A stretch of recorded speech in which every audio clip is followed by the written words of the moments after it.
Bienvenidas y bienvenidos a Cabronas, triste pero real. En México, al menos 10 mujeres son asesinadas todos los días. 10. Esa es la razón principal por la que marchamos. El 8 de marzo no es fiesta, no son flores, no son descuentos rosas, es memoria, es rabia organizada, es historia viva. El Día Internacional de la Mujer nació de huelgas obreras en 1908, mujeres que exigían salario digno y condiciones humanas. Más de un siglo después, seguimos exigiendo lo básico, vivir sin miedo. Marchamos por las que ya no están, por las niñas violentadas, por las madres que buscan, por las que sobreviven. Y sí, a veces incomodamos porque la protesta no es decorativa, es política. Cada pancarta es una denuncia, cada consigna es un grito que el sistema no ha querido escuchar. No marchamos porque odiemos a los hombres, marchamos porque amamos la vida y porque no estamos dispuestas a seguir normalizando la violencia. La pregunta no es ¿por qué marchamos? La pregunta es ¿por qué todavía tenemos que hacerlo? Muy, pero muy buenos días. Me encanta saludarles. Ya estamos en Cabronas, transmitiendo en vivo sobre un tema que a todas y a todos nos debería de interesar. ¿Qué significa realmente el 8M? 8 de marzo, que hay que festejar el Día de la Mujer. Se festeja, se conmemora. Vamos a aclarar todas las dudas al respecto y también vamos a hablar de la importancia de ir a marchar y de cómo se ha cambiado justo este valor de ir a poner ahí pancartas, de ir a poner el corazón, la lucha. Es una lucha política que merece la pena retomar, resignificar y entender sobre todo. Y por eso le doy la bienvenida a mi queridísima Majo. Majo, hablamos, chateamos. Sí, me encanta que estés aquí. Eres parte de las personas importantes de Cabronas. Y Payo, qué gusto conocerte. Igualmente. Una mujer pediatra, ¿cierto? Correcto. ¿Les parece si vamos a ver sus perfiles? Claro. Vamos a conocer a Majo y a Payo en sus perfiles. Hola, soy Majo Díaz. Hola, soy Payo Haddad. Y venimos hoy a platicar acerca de la lucha de las mujeres. A Cabronas. Vámonos directo a la clase, chicas, porque yo con Majo siempre aprendo muchísimo. Me encanta eso de este programa, que vamos como aterrizando la teoría, la historia, los términos, los conceptos a la vida real. A ¿qué está pasando en México? ¿Por qué es importante marchar? ¿Qué es el 8M?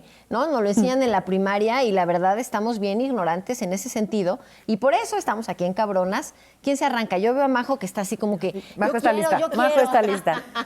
Bueno, el 8M es el Día Internacional de la Mujer. La ONU fue quien lo designó así en 1973, me parece, no me acuerdo el año, pero por sea, ahí. Tiene muy poquito, ¿no? Pero bueno, el 8M tiene mucha historia detrás. Creo que lo más importante que tenemos que destacar es que a principios de los 1900 hubo una lucha importante encabezada por las mujeres que trabajaban en fábricas textiles, las textileras, que trabajaban jornadas muy largas, horarios de 12, 16 horas, con unas condiciones laborales bastante malas, incluyendo que eran muy desiguales a sus pares hombres. Y en el año de 1911 hubo un incendio en una fábrica en Nueva York. De hecho, ese es como el hecho histórico, en donde se prende una textilera. Las mujeres que estaban dentro de esa fábrica quedan encerradas porque los mismos patrones les cerraban las puertas para que no se salieran temprano, para que no robaran, etcétera. Y entonces cuando se empieza este incendio, ellas no pueden salir. Y hay 146 muertas. Lo más importante también de esto es que la mayoría eran mujeres jóvenes y eran mujeres migrantes.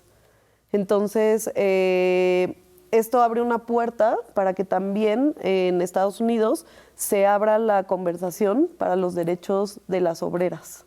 Entonces, el 8M tiene que ver mucho con esta historia de mujeres jóvenes en condiciones de trabajo pues inequitativas, que también son migrantes y que además de todo pues resultan muertas por todo este sistema de discriminación y de desigualdad. Y fíjate, lo que estás contando, bueno, sí fue en 1900, pero nos suena hoy. Sí, claro. ¿Cuántas Sigue mujeres pasando. no están explotadas, marginadas, desde campesinas, obreras? O sea, no es nada más del sector de las mujeres obreras.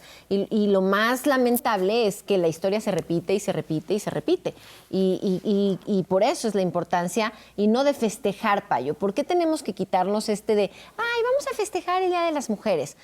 ¿Cómo resignificamos esta fecha? Y también le enseñamos a las nuevas generaciones, pues yo tengo una hija, me dice, mamá, ya vamos a festejar el Día de la Mujer.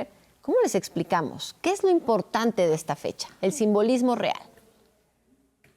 Creo que es muy inoportuno festejar justo en el día en donde conmemoramos y luchamos para que no nos sigan matando, ¿no? Se puede festejar todos los días del año, ¿no? Se puede festejar de muchas maneras, pero sí es bien importante dejar claro que el 8 de marzo no es un día para festejar a las mujeres, ¿no? Es un día para acordarse que las mujeres somos personas y que seguimos luchando por los mismos derechos que hemos pedido desde hace años. Y claro que ha habido avances, pero justo veníamos platicando hace un rato como, bueno, para la gente que no tiene mucha idea, hay varias olas del feminismo que son diferentes objetivos que ha tenido el movimiento feminista desde hace varios años. Y veníamos platicando como hay un concepto que se llama interseccionalidad. Y entonces la interseccionalidad es ver qué violencias, qué opresiones o qué injusticias atraviesan a cada persona de manera distinta, ¿no? Entonces hay personas que tienen diferentes interseccionalidades que les afectan a otras, ¿no? Hay varias autoras que lo escriben muy bien y venimos platicando cómo este concepto empezó desde la tercera ola del feminismo, que fue en los años en los que nacimos. Y qué impresionante y qué terrible y qué frustrante que 30 años después seguimos luchando por lo mismo, ¿no? Y justo veníamos platicando de que son luchas que son acumulativas. No porque empiece una nueva ola, la pasada ya no existe. Al contrario, se va haciendo cada vez más grande.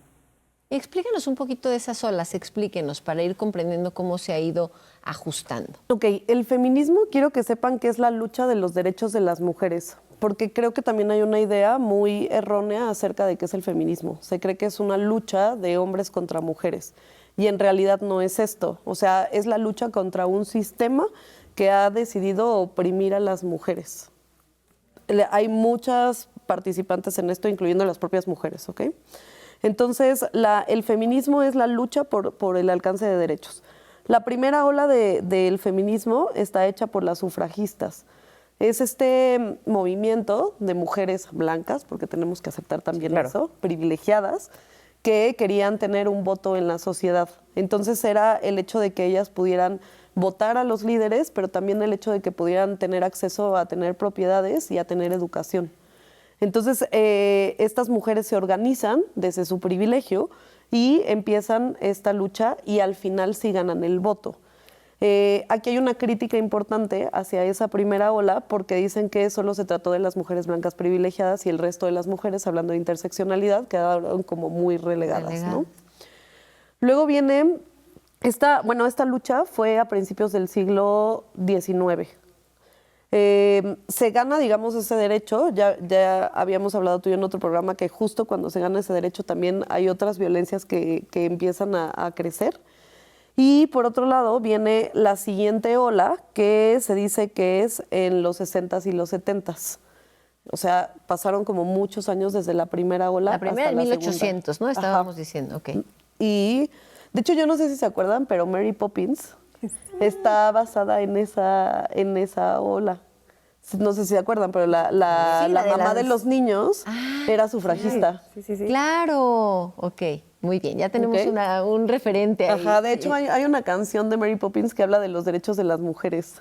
La voy a volver a ver ahora con esta visión. Ahí tenemos tarea en casa. Sí, entonces, bueno, la segunda ola del feminismo dices que es en los años 60. Ajá, en los 60s y 70s, que se un poco rodea todo este rollo de la cultura hippie y viene como todo este rollo de reapropiarnos de los cuerpos. Entonces ya no solo era la ganancia de derechos como el voto y la educación, sino también el derecho como de pues reinar sobre nuestros cuerpos y también el hecho de denunciar las violencias que ocurrían dentro de nuestra casa.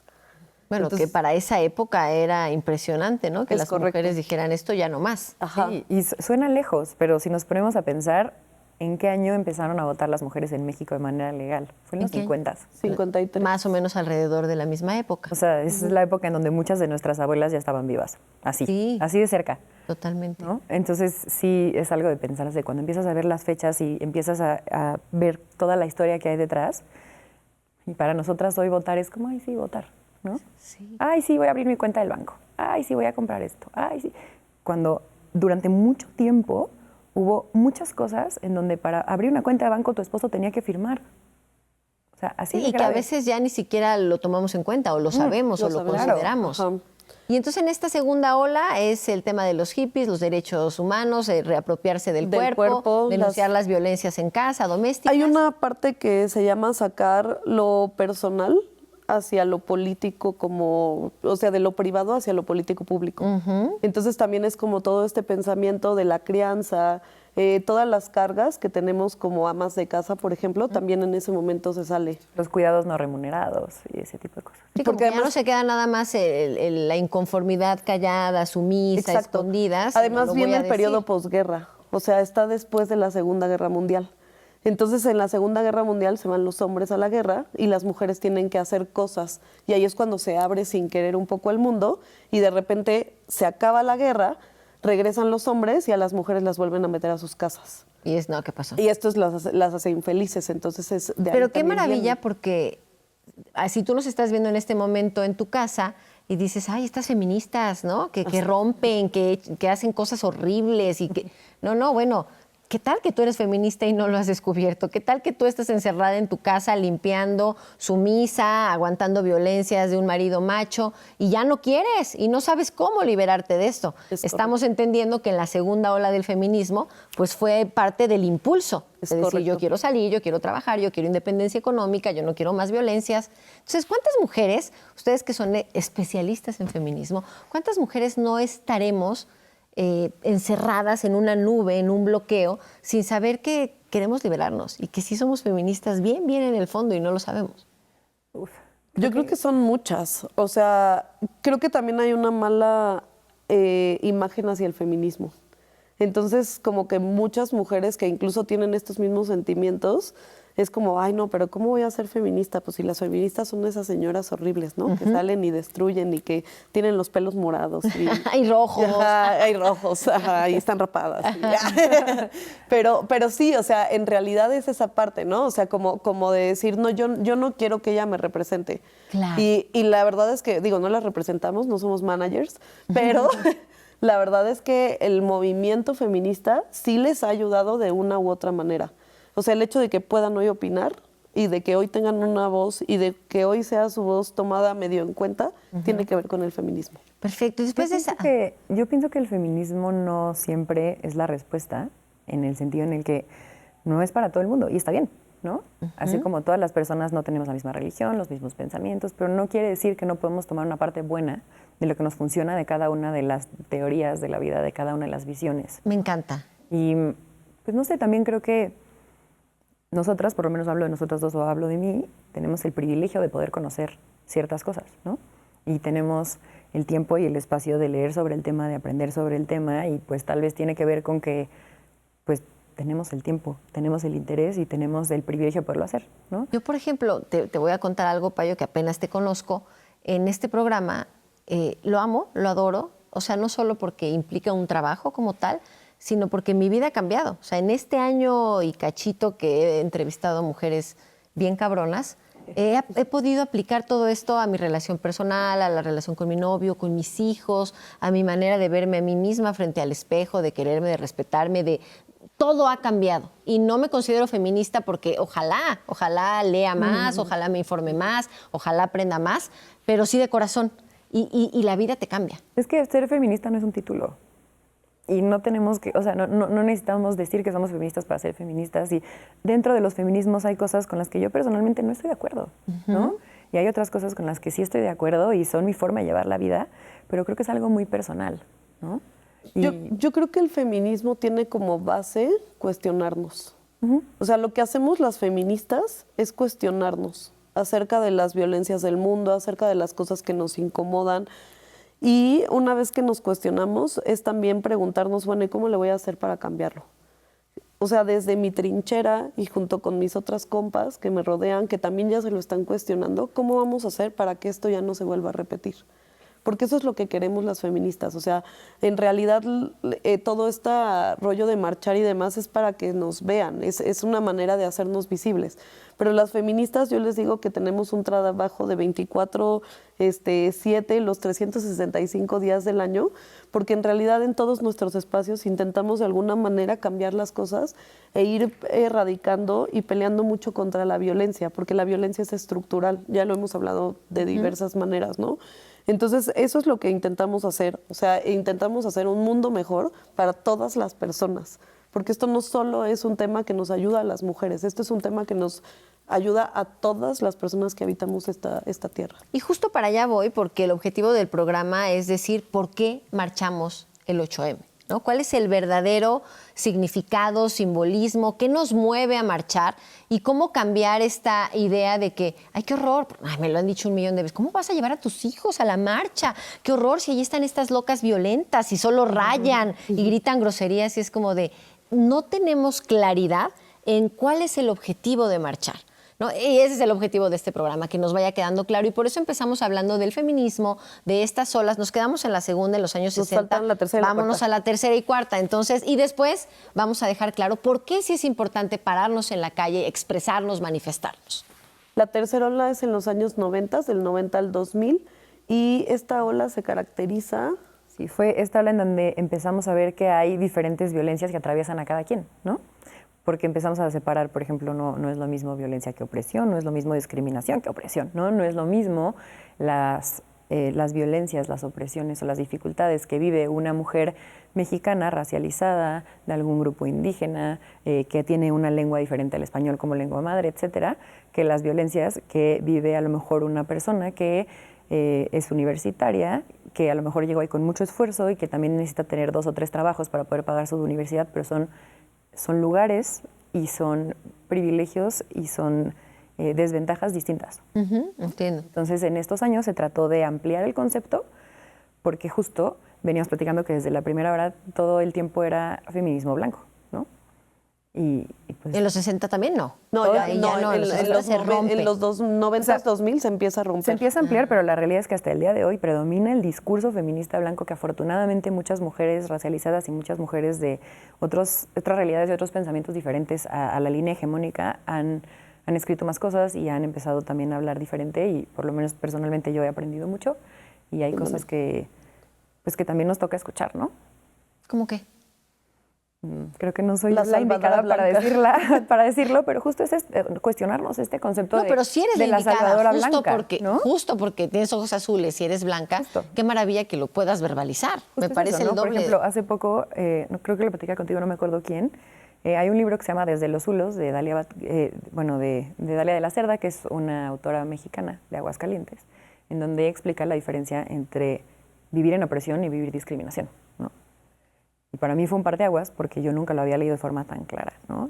Y explícanos porque yo ya me voy a quedar con la duda. La diferencia es, por ejemplo, una mujer como yo, me voy a poner yo de ejemplo, una mujer blanca, hegemónica, belleza hegemónica, delgada, privilegiada, que fue a la universidad, que tiene ciertas oportunidades en la vida, etcétera. Heterosexual. Como que está aquí, heterosexual también. Casada. Otra cosa importante, sí, casada, porque según... Cumples con en la todo, sociedad querida ya Payo. cumplí con mi objetivo de vida.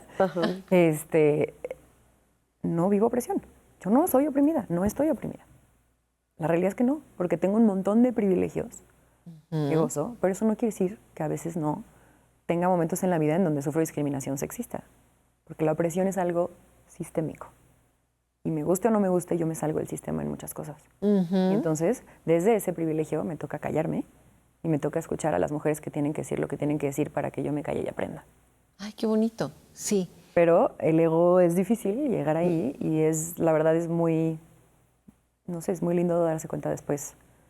Aunque se intenten hacer las cosas desde un lugar bueno, Claro. a veces toca no hablar de ciertos temas, ¿no? Es como cuando hay mansplaining, es como cuando un hombre me explica cosas, ¿no? Es un poco lo mismo. Sí, O sea, tienes yo que- desde mi lugar como mujer en esta sociedad, hay cosas que creo que no me toca explicar a mí.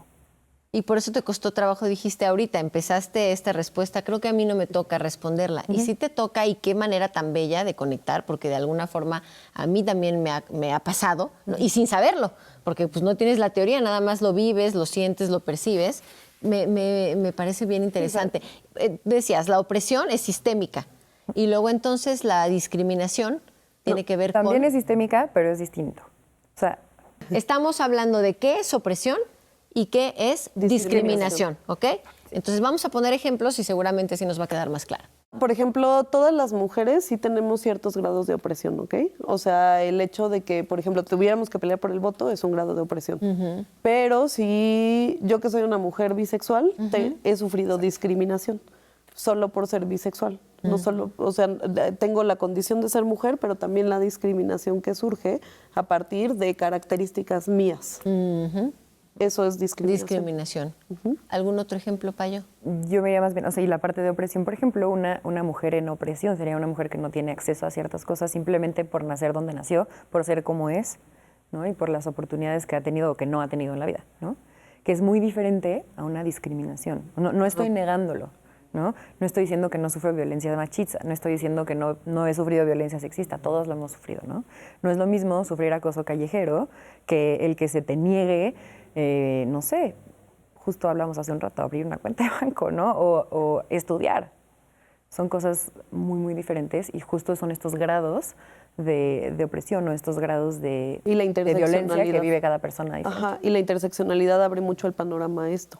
Entonces, todo esto se empieza a explorar en los 90 en los 90, que es la tercera etapa, digámoslo así. La tercera ola. La ola. Y la cuarta ola es la que estamos viviendo ahorita. ¿En qué que se ya es caracteriza? una ola muy tecnológica, es una ola que tiene, por ejemplo, al Me Too por como estandarte, al Ni Una Menos.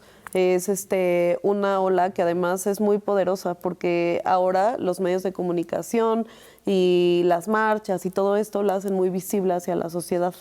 Entonces esta es como la ola que más han temido y la que más han atacado.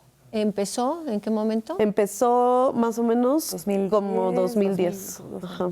2000, o sea que llevamos... De hecho, en México el feminismo cobra mucha fuerza a través del caso de las muertas de Juárez, de Campo Algodonero. Estamos hablando del 8M, de la importancia de marchar y de los orígenes históricos de esto. Nos quedamos hablando de los campos algodoneros, las muertas de Juárez, para comprender cuándo empezamos a marchar. Ahora, marchar en torno a las mujeres, ¿cierto? Porque Claro. las marchas y las Bueno, manifestaciones son han históricas. existido, Es importante dejarlo claro. Bueno, entonces en México viene viene el hecho de las muertas de Juárez, de Campo Algodonero, y no se tiene una explicación a este fenómeno. Se cree que es un fenómeno como social que vino de muchos lados y que hizo que literalmente mataran a muchas mujeres en un periodo muy corto de tiempo. Entonces, obviamente esto preocupó a muchas personas, incluyendo a las madres, o sea, las madres de estas hijas que desaparecían. Las hijas, precisamente, eran mujeres que trabajaban en las textileras, para que veamos que la historia siempre se repite, ¿no? Entonces empezaron a buscarlas, de ahí vienen las madres buscadoras, y a partir de eso, las primeras manifestaciones feministas o las primeras manifestaciones ya como tal de esta nueva ola tienen que ver con los feminicidios. Y entonces tienen que saber que las primeras veces también eran pacíficas. Era alguien que iba y ponía cruces en el campo algodonero, era alguien que iba y ponía zapatos de las desaparecidas, era alguien que ponía veladoras, era alguien que organizaba un rosario, o sea, cosas así. Pero esto no daba mucha visibilidad. Y también tenemos otro problema. Por otro lado, tenemos un Estado muy indolente, un Estado que no quería, de hecho, investigar, que hizo todo lo posible para entorpecer. Esto no es mi opinión, esto está totalmente documentado en la historia. De hecho, la Corte Interamericana de Derechos Humanos se metió en el caso y sacó una sentencia histórica contra México por haber actuado muy mal durante todos estos feminicidios. Entonces, ahí es cuando empieza todo esta como sensibilización. El problema es que ya no solo se quedó en Juárez, empezó a ponerse de moda, por así decirlo, y ahí es cuando empieza a crecer los feminicidios. Y entonces creo que a lo mejor quienes nos están escuchando se podrán acordar que hubo también otra, otro caso muy importante o como otro momento muy álgido, que fue más o menos como en el 2018-2017, cuando muere Ingrid, bueno, matan a Ingrid porque no se murió, la mataron, cuando matan a Ingrid, cuando matan a una niña. Hay como una serie de mujeres que empiezan a desaparecer y que empezamos a ver que las matan, y entonces empieza otra vez la exigencia ante el gobierno, y ahí es cuando el movimiento feminista otra vez se vuelve a volcar hacia las calles, y ahí es cuando un poco el mismo gobierno empieza a vender también este rollo de las feministas son desastrosas, las feministas, cuando por ejemplo, digo, yo marcho desde el 2018. Las primeras marchas a las que yo fui, la verdad es que jamás vi que se rayara al principio, y usualmente usábamos glitter o usábamos otras cosas como para hacernos notar. Pero de todas maneras se vendía esta misma narrativa de son lo peorcito que ha ocurrido. Ahora, también creo, y esto es importante, que las mujeres no tenemos una forma de expresión, o sea, no tenemos que obedecer al sistema. Y si alguien quiere rayar, si alguien quiere quemar, si alguien quiere romper, si a alguien no le interesa el monumento, si alguien quiere hacer, está bien, porque también es una expresión de la digna rabia. De la digna rabia. A ver, tradúceme esto. Tradúceme esto, porque habrá quien diga, pero ¿por qué van a romper un monumento, no? ¿Pero por qué van a violentar? La violencia con la violencia no. ¿Cuál sería la respuesta? Y creo que va con el tema digna rabia. ¿Qué significa esto? Yo preguntaría por qué la violencia no. O sea, sí nos pueden matar, sí nos pueden agredir, sí nos pueden agraviar, sí puede pasar todo, pero contéstame bien, pero lucha bonita, calladita, ¿no? Arréglate bonita, no enseñes nada, ¿no? Yo pregunto, ¿por qué con violencia no? Si ya llevamos cuántos años intentando hacerlo de forma no violenta, ¿por qué con violencia no? Y yo no digo que la violencia sea la respuesta. Yo personalmente no he rayado hasta el día de hoy, ¿no? Pero creo que la iconoclasia, que es como se le llama a la intervención de ciertos monumentos o de ciertos lugares... Iconoclasia. Sí. Ciertos lugares arquitectónicos es una forma de protesta válida, ¿no? Tan válida que hay ciertos artistas y ciertas personas, escultores, etcétera, que cuando intervienen sus esculturas o sus monumentos, pues lo aceptan. Y algunos otros incluso lo aplauden, porque al final los monumentos, las construcciones, todo lo creado por el ser humano finalmente cuenta nuestra historia, ¿no? Y todo esto que está pasando es parte de nuestra historia, nos guste o no, ¿no? Entonces también está esto, ¿no? El muro de Berlín, ¿para qué lo destruyeron? ¿Por qué? No, era un muro muy bonito, ¿no? Entonces hay cosas que se tienen que hacer y no tengo la respuesta de cómo se debe de marchar, porque no sé. ¿Por qué marcho? Porque no tengo otra forma de pedir lo que necesito, ¿no? Otra de las cosas que también es importante acerca de esto de los monumentos es que la historia siempre ha tenido iconoclasia, no más que la han hecho los hombres. O sea, simplemente cuando llegaron y colonizaron América, ¿qué hicieron? Destruyeron las iglesias, los templos y pusieron iglesias, ¿no? Y quemaron como todos los altares y demás que eran hacia, por ejemplo, los dioses prehispánicos, y pusieron otros. Y cambiaron las imágenes por ahora Cristo y la Virgen y demás, ¿no? Ese es un ejemplo. Cuando una construcción ya no sirve, ¿qué hacemos? La tiramos y ponemos otra. Entonces la iconoclasia también es parte de cómo va avanzando la cultura. Para el movimiento feminista, pues ¿por qué le deberíamos de tener un respeto a un hombre que oprimió a las mujeres? O sea, el respetar la estatua de Benito Juárez, de don señor Benito Juárez o de don Pancho Villa, pues no significa nada, porque al final del día forma parte de esta historia de opresores. Entonces, la neta es que pues para nosotros es como, ahí está don Pancho Villa, qué chido. Se va. Oye, tradúceme digna rabia, porque más allá de eso es, si tú eres madre y pierdes a una hija y a un hijo, puta, el dolor no quiero ni siquiera imaginar, la rabia, justo. ¿Y qué manera de comunicarlo si las autoridades no te hacen caso, si hay burocracia, si hay extorsión? No, que de esa forma es la manera de gritarle a la gente el dolor. Me gustaría citar a Dalia de la Cerda para la digna rabia. No venía preparada, pero siempre vengo preparada. Mira, ya ella miente. Porque quiero contarles, Dalia de la Cerda hace un libro que se llama Medea me cantó un corrido, y ella habla de las madres buscadoras. y creo que la digna rabia, o sea, creo que la digna rabia existe en cada una de las mujeres que hemos sufrido diferentes tipos de violencia.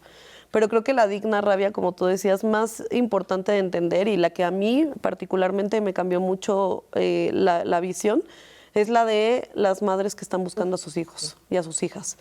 Entonces dice, hasta encontrarlos es el grito de las madres que buscamos, de las madres buscadoras, de las madres 4x4, de las luchadoras, inspiradoras, galardonadas, pero solas en un país indiferente.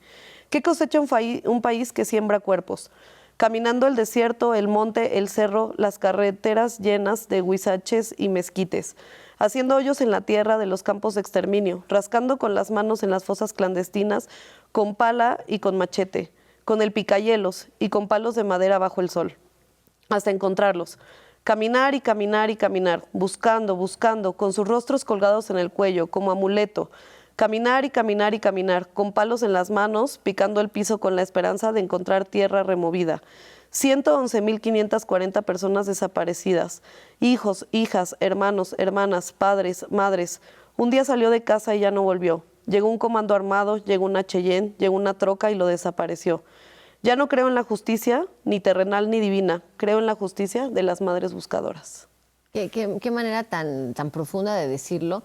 Y en ese sentido me gustaría aprovechar que ustedes están aquí para quitar estos mitos que rodean al 8M.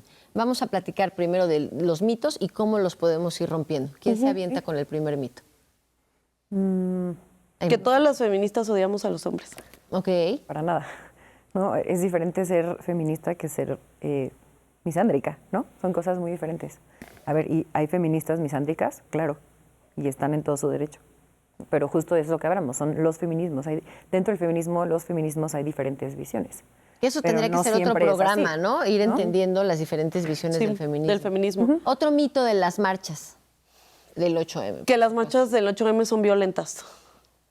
Las marchas del 8M no son violentas, son la cosa más bonita del planeta. No siempre son violentas, pero hay lugares donde sí son violentas y la mayoría de las veces se vuelven violentas cuando tratan de reprimir, sobre todo cuando la policía empieza a violentar. O cuando manda grupos de choques. También. Que eso también es importante. Y yo sí creo que es importante decir que hay personas, y sobre todo hay muchas mujeres que sí ejercen acciones violentas durante la marcha, pero creo que no es lo mismo violencia que agresión, ¿no? A ver, ¿por qué? Porque no estamos agrediendo a nadie. O sea, justo el pintar un monumento, el romper un vidrio, el lanzar una bomba a un lugar donde no hay gente, etcétera, no, yo no lo considero una agresión. ¿Y por qué de alguna manera se criminaliza esta protesta feminista? Porque somos mujeres.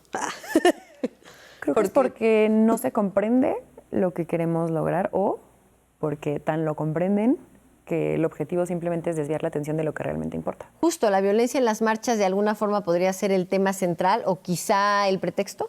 Sí. El pretexto para hablar de lo que verdaderamente importa. Exacto, es más fácil hablar de la feminista que rompió que de los 11 feminicidios diarios o del 70% de mujeres violentadas todos los días. O sea, porque además esa es la estadística, el 70% de las mujeres hemos sufrido violencia. O hablar de cómo México es el primer país de abuso sexual infantil. O hablar de cómo somos el primer lugar de tráfico de personas. Que es más fácil, que es por lo que luchamos, es más fácil salir al día siguiente en las noticias, en los periódicos y decir, vean a las peores mujeres, a las malas mujeres, e ir a protestar. Y en este sentido, por ejemplo, ¿qué avances sí se han logrado? Porque algo positivo debe de haber salido de marchar. Claro. ¿Cuáles son los avances o los logros que pudiéramos decir, antes de irnos a esta pausa, un avance y un avance? La ley Olimpia. Esa es una muy buena. Yo iba a decir, el avance más grande para mí es que la gente le interese saber qué pasa, por qué, qué es. Se empiece a cuestionar, empiece a leer y empiece a rascar el tema. Sí, que quizás si no existieran las marchas seguiría todavía por debajo de la almohada. ¿Por qué nos molesta tanto cuando hay una manifestación de cualquier tema que nos estorba, y lo pongo entre comillas, para llegar al trabajo porque hay tráfico?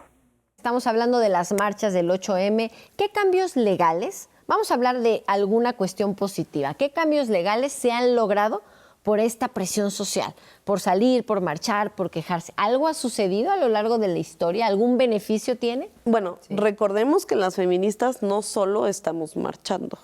O sea, las feministas estamos, como les decía, este es como un trabajo no remunerado 24/7, 365 días. Entonces las feministas estamos pensando, o sea, cuestionamos al sistema y después lo que queremos hacer es política pública al respecto, desde un chorro de lugares. Entonces vas a tener Mira, feministas... te voy a interrumpirte tantito, porque Ajá. ahí se me viene una pregunta. La señora que te vio y que te escuchó decir que, pues, que rayen y que pinten y que no pasa nada. Explícale todo lo que tú haces a favor de las mujeres. O sea, Ok. no nada más es esta mujer con el cabello rojo que dice qué pasa si en una marcha voy y lastimo porque una también soy. escultura. Ajá, por eso, nos quedó Sí. claro, pero es importante que cambien esta visión y que vean, eres doctora, todo lo que haces, este trabajo no remunerado de 24 por 24 a favor de las mujeres, es importante conocerles. Ok, yo soy Majo, yo soy médica y yo hago medicina con una perspectiva feminista. Esto quiere decir que también deconstruí las violencias que se ejercían dentro de la medicina. Yo hablo de la medicina de bata blanca, que es la medicina que a usted, señora, le dice que no siente lo que siente, que su dolor no importa, que se calle, que tiene, Exagerada, ¿no? que es exagerada, que si estaba pariendo, que no grite tan fuerte, que cierre las piernas, toda esta medicina. Yo soy activista feminista desde el 2018, primero desde el feminismo porque soy mujer y después ya feminista como tal en contra de la violencia médica, en contra de la violencia de bata blanca. Y, por ejemplo, yo como activista doy talleres en las universidades, voy a la Cámara de Diputados, de senadores, soy defensora digital. ¿Qué más hago? Hemos intervenido para crear algunas leyes, la ley de violencia obstétrica. Estamos trabajando para hacer libros acerca de medicina feminista para que las nuevas generaciones sepan cómo se tienen que tratar a las personas. También hago mucho trabajo con disidencias. He estado creando desde mi consultorio y a través de la colectiva espacios seguros para que mujeres y disidencias puedan ser atendidas como se merecen, con un trato digno, con ellos al centro, consentimiento informado real, etcétera. Ay, ¿qué más hago? Hago muchas cosas. Muchas cosas. Sí, y aquí un poco yo diría, quizá haya personas que no vayan a marchar o que no pinten o que no rayen o Y que... está bien. Pero sí está bien, pero también como esta analogía de, pero quizá tampoco hagan algo a favor de otra mujer. Claro. Me explico, es como este tema de la religión, de si voy a la iglesia, si rezo todos los domingos, pero no doy una limosna, no ayudo al que está enfermo, o sea, realmente no me ensucio las manos, es más como la apariencia. Y a ti, ¿cuántas veces, no lo sé, lo pregunto, no te han puesto el juicio de, ay, seguro es drogadicta o mírala cómo no, está claro. peinada? ¿No? Es Claro. horrible tener que vivir con estos patrones. ¿Tú quieres decir algo, Payo? Te veo así como que me quieres decir, no, Jimena. Más no bien, estoy- estoy Jimena, pensando- y también soy esa señora que sale a marchar y que ha rayado. Exacto, para terminar. Ah. Más bien estoy pensando en cómo siempre se juzga a la otra edad. Siempre una juzga lo que no conoce, ¿no? Y entonces, pues me parece de cierta forma, pues natural que si alguien no conoce qué es el feminismo, los feminismos, o no está de acuerdo con nuestras ideas, etcétera, pues tenga una opinión al respecto, ¿no? Pero, pues retomando un poco lo de hace un momento, justo también varias autoras hablan del término, este término de feminismo útil, ¿no?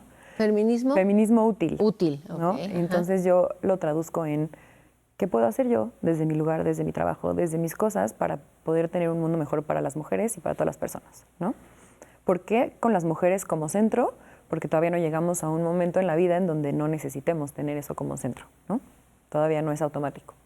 Entonces, pues toca desde este lado, ¿no? Y además, desde mi trabajo como pediatra, pues no solamente son mujeres o niñas, son adolescentes, son bebés, ¿no? Entonces hay muchas, muchas cosas que creo que como pediatra tengo la oportunidad y el privilegio de poder incidir desde una edad muy temprana, ¿no? Ay, Dios, aquí me estremezco. Entonces, ¿en qué incides como de pediatra pronto- con las niñas? pues desde que llegan al consultorio, hola, ¿cómo estás? ¿Cómo te llamas? ¿Qué piensas? ¿Qué necesitas tú? No tu mamá, no tu papá, ¿sabes?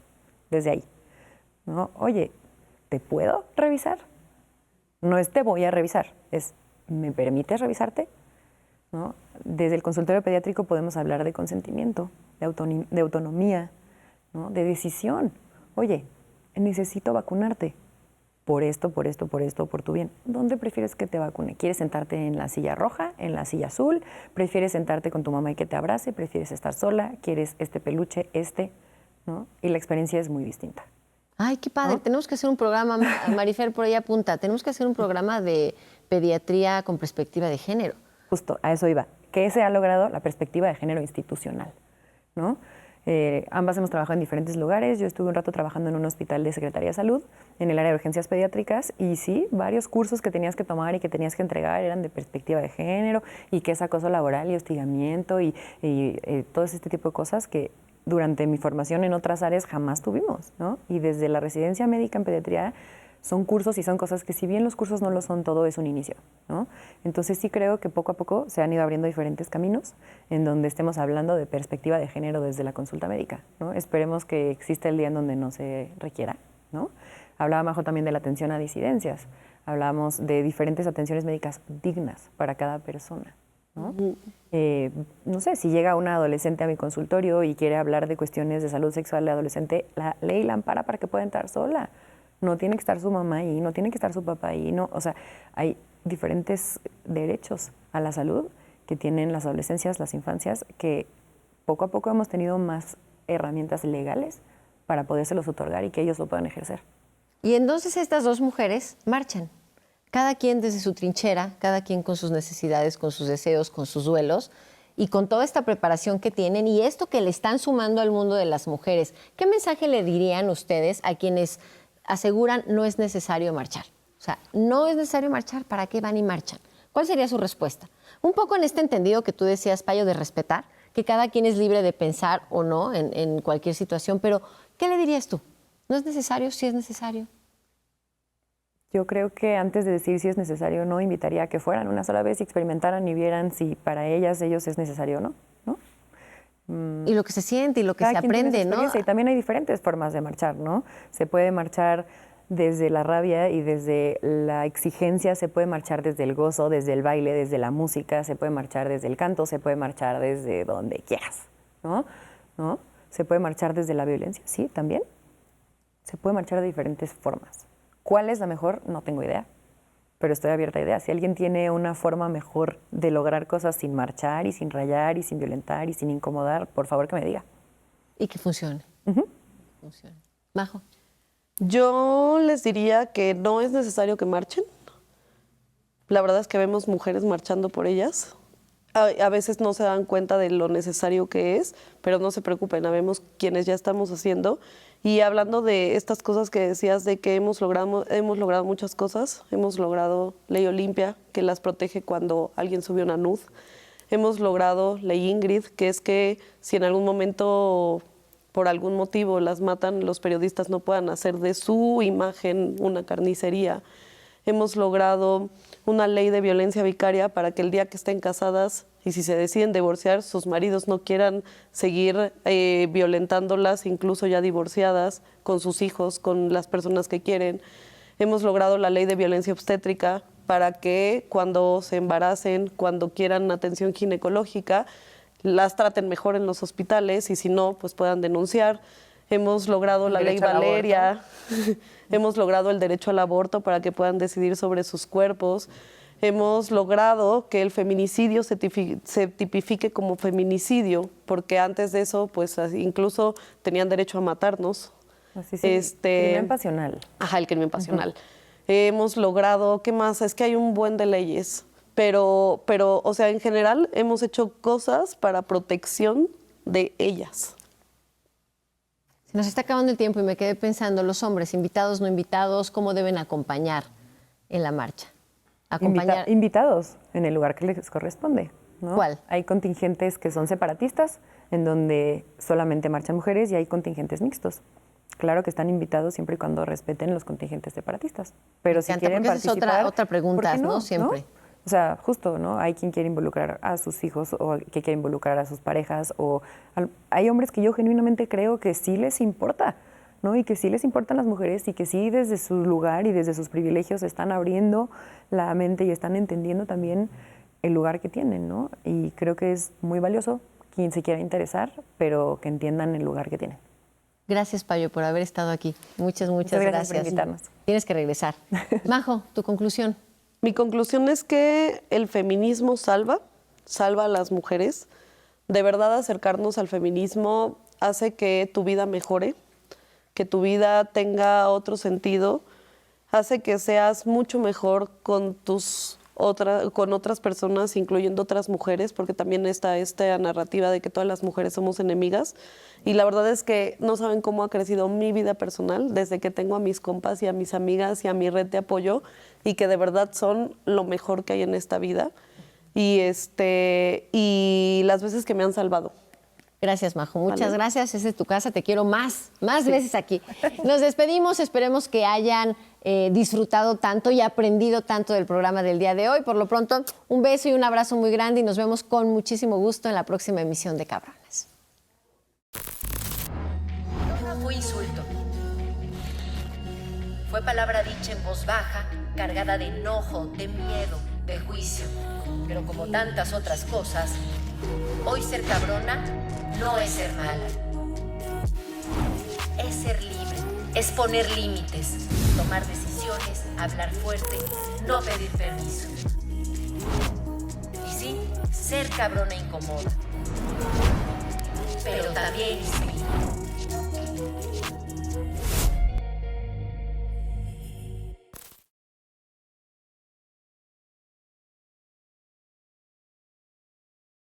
Encuentra todos los programas de Maussan Televisión en YouTube. Únete a nuestros nuevos canales: Misterio, Descubrimiento, Bienestar, Medio Ambiente y, por supuesto, sintoniza nuestra señal en vivo las 24 horas del día. Maussan Televisión. Buena televisión.